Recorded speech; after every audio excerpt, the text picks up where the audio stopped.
Time to get smart. Our friend Neil Greenberg joins the program now. Of course, you can read Neil's work in the Washington Post. Sports writer, analytics, stats geek, not nerd. Greenberg, how do you do, buddy? I'm doing great. How are you? I got a stat for you. Turning the tables. All right, I'm ready. How the turntables have turned. Yeah. Do you know how many players in the NHL have more goals than Tom Wilson? I will say 5.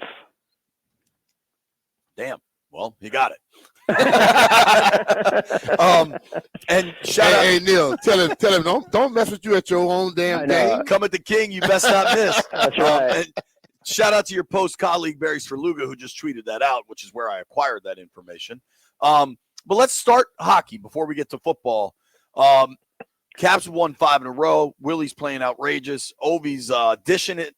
2 assists last night. How impressed have you been by this stretch from the Rock the Red? I mean, very. It wasn't too long ago. Like 2 weeks ago, we were talking about, are they going to be able to get out of the basement of the Metro? And here they are, second in the Metro, and they're doing really well. I think it's interesting with Tom Wilson. One, I'm not sure there's a more hated player in the league from opposing fan bases. F them, dude. And 2, well, a big credit to him for changing his game, right? I mean, he was a fourth line fighter type guy who always had the top line skill. Got a lot of disciplinary issues, but here he is now, 16 goals, 27 games. Still has a decent number of PIMs, but clearly a power forward in the offensive sense. And I saw Grant, speaking of colleagues, Grant Paulson tweeted out that he's close to a 50-goal pace this year. Could you imagine if Tom Wilson becomes a member of the 50-goal club? That would just put so many people on tilt, especially north of us. It would be pretty exciting. But when you look at him, though, he basically has done what a lot of what players are supposed to do. As his career went on, he adjusted. Right. And you say he was always a skilled guy, and he used that skill to get to where he's at. He had it, but now he knows how to utilize it. But let's be real, make no mistakes about it. Don't go do nothing stupid. He can still whoop your ass. He will hurt you. I mean, he's not someone to be played with.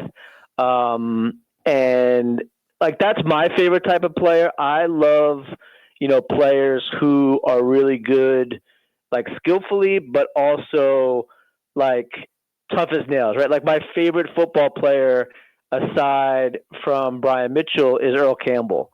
I mean, I love watching video of Earl Campbell dragging 5, 6, 7 people with him, an extra 10 yards. Like those are the type of players that I gravitate towards. I'd argue my colleague, Mr. Mitchell, was one of those types of players where you can you can go a lot of ways. He said other than Brian Mitchell. There you go.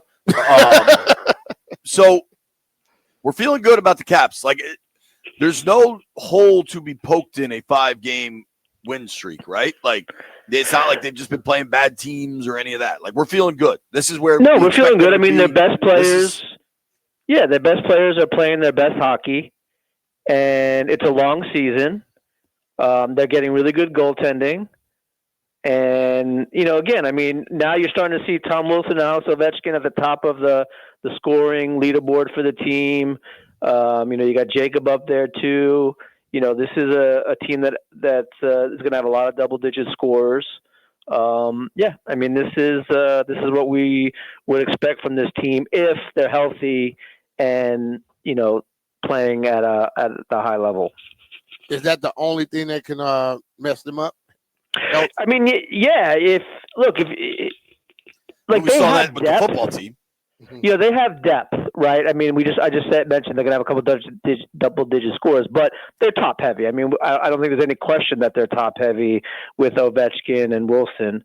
They absolutely need those guys to play well. They need goaltending, as every team does. We're going to talk about a 3-game losing streak at some point. We're going to talk about ups and downs with this team. But, as long as Ovechkin is not playing like your normal 40-year-old, I think this team will be fine. Talking with our friend Neil Greenberg here on the Rude Guest Hotline. Rude makes the most reliable heating and air conditioning products in the DMV. Shout out to our friends at Rude, Jim and Jimbo. Got to talk to them this morning. We got Greenberg on the line. You can give Greenberg a follow at @ngreenberg. Let's switch it over to football, Neil. And let's switch it to what you saw from Washington in that loss in overtime, 1-point overtime loss against Denver, because I think you saw a team play with a lot of guts, and they came up short, but they traded a whole bunch of haymakers in that game. Yeah, I mean, this was a game that, was close. The underlying metrics agree that it should have been close. Look, Washington is getting it together, right? They're getting healthier. They're figuring some stuff out. Dan Quinn is obviously a capable defensive coordinator in addition to being a head coach. And let's face it, that Denver defense is really good. So to be able to not only score on them, but to kind of make the adjustment, right? Because they got off to a little bit of a slow start to make some stuff happen, especially in the fourth quarter. That's the resiliency that you want to see, especially as a fan. I love what Dan Campbell said on Hard Knocks, right? We lost, but we're not lost. I think that's a perfect encapsulation of the team. There's some things that they need to clean up, right? Like the Mariota interception was certainly costly. It kind of negated Nix's interception later on in the game in terms of, kind of letting Washington get ahead and of the game. But I like what I see. I've always said that this team, as long as they're healthy, can do some things, and Mariota was more than a capable backup. I don't know why they're not favored against Minnesota, but I'm happy to take the plus money on the money line. Looking at Terry, and he comes back. The times he's come back this year, he's shown why people consider him a number one receiver. People had started to doubt him. In that game and in the Kansas City game, does Terry show that people need to just shut the hell up? Yeah, one of the silliest storylines of this season, I think, was Terry McLaurin didn't want to play because he was afraid of getting hurt. I mean, look, so stupid.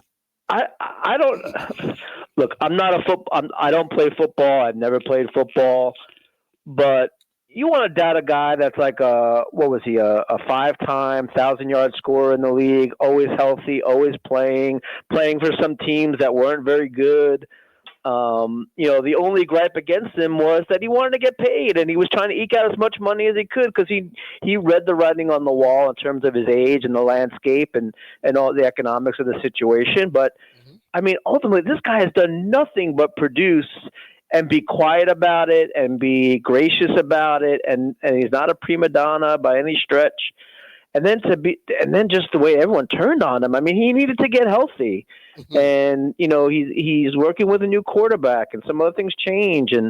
But yeah, I mean, this is the guy that they wanted on the roster. This is the guy that they paid the money to and wanted to keep. And he's showing what a difference maker it is. And we've talked about this before, right? I mean, if he's in the lineup, making plays, and you have to worry about Debo Samuel doing all his gadget stuff, and then you have Jaden Daniels come back, another dual threat, which, Mariota's kind of like that too. I mean, it's not like Mariota can't take off and run with the football. We saw that too. We saw that.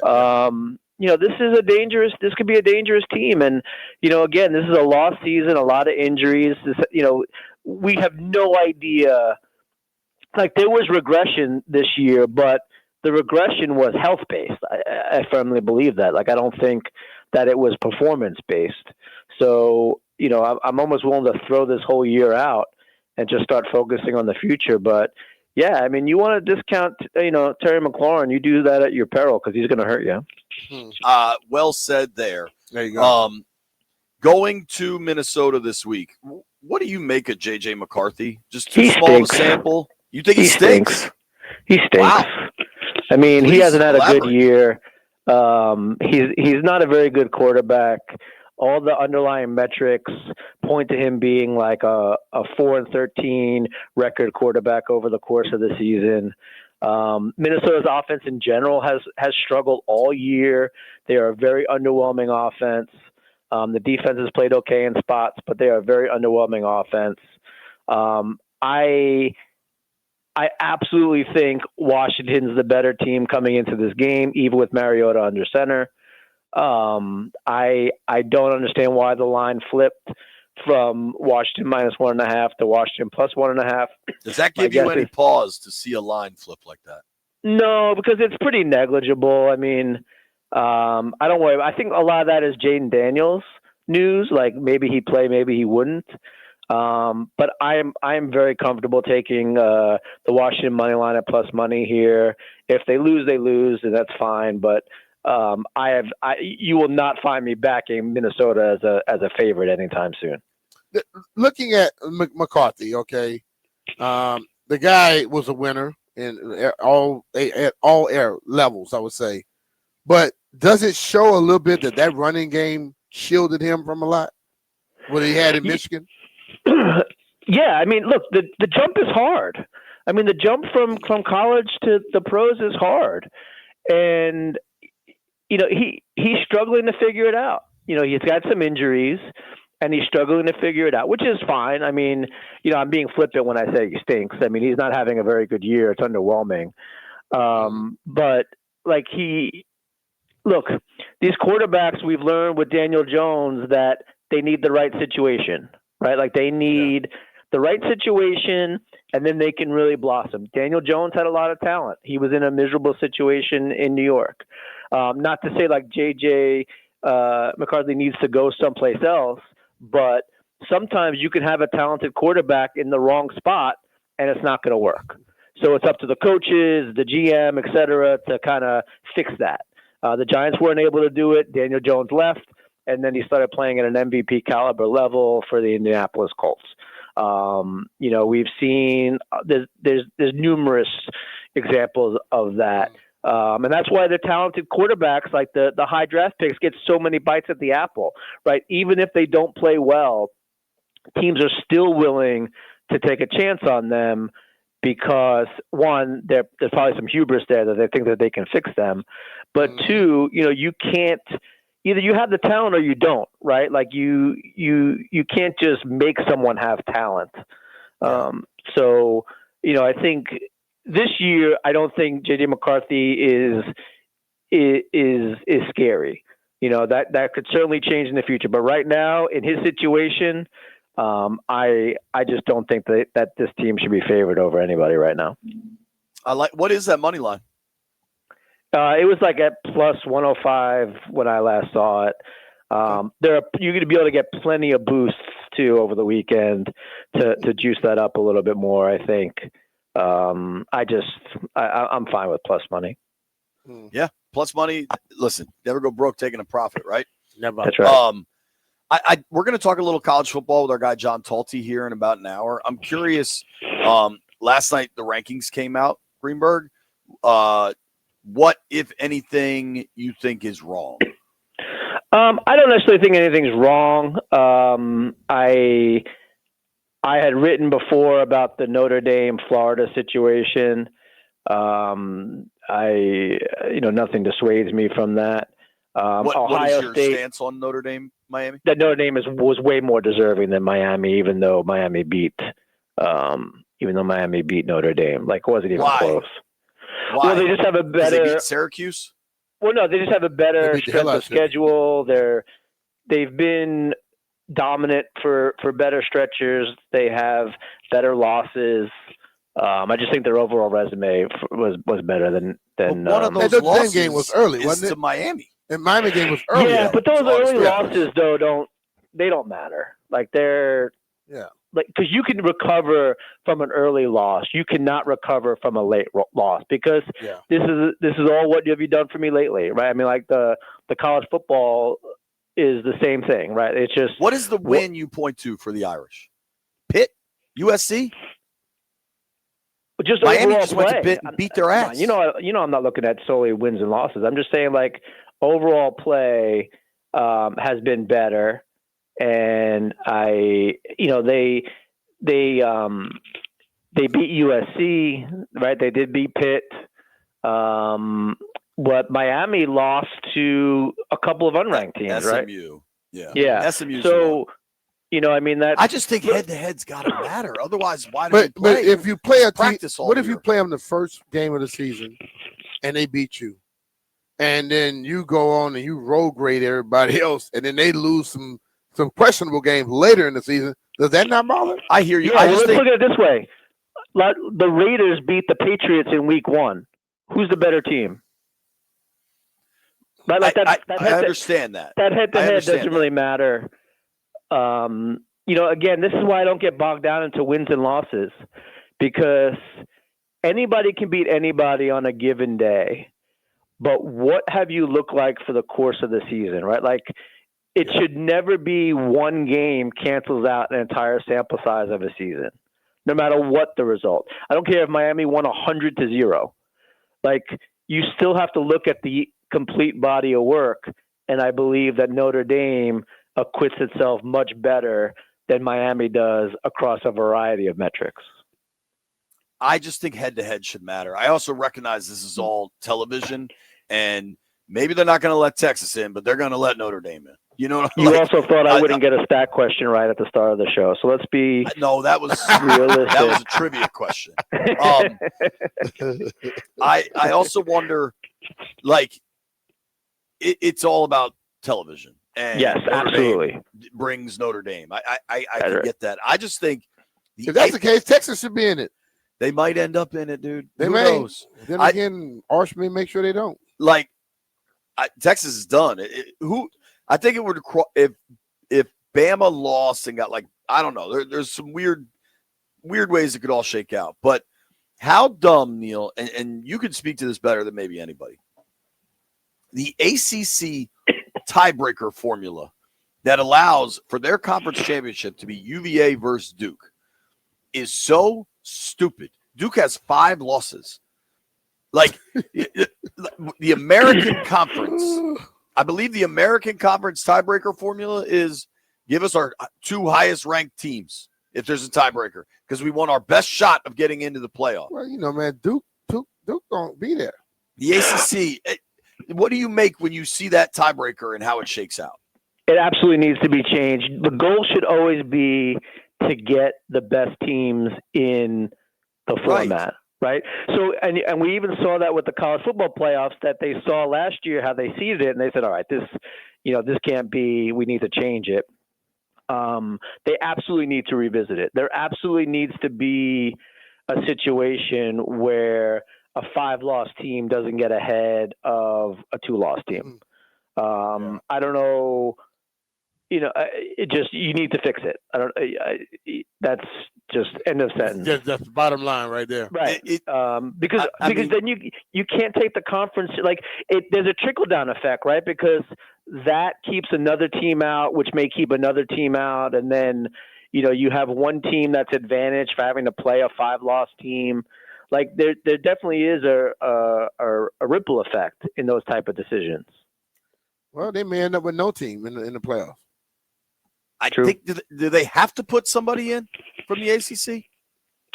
I don't know if they have to put them in, but right now, isn't Virginia in the first round matchup? Yeah, but what if they lose to Duke on Saturday? If they lose to Duke, they may be out.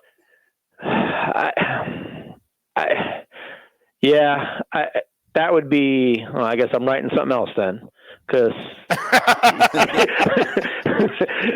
because that would be a calamity. What else is remarkable is I'm kind of hoping Duke beat them. I kind of do too. I would like the chaos. We also tried to get the UVA coach on this season. I emailed before the season started about any time. I was told, sorry, we don't have any time.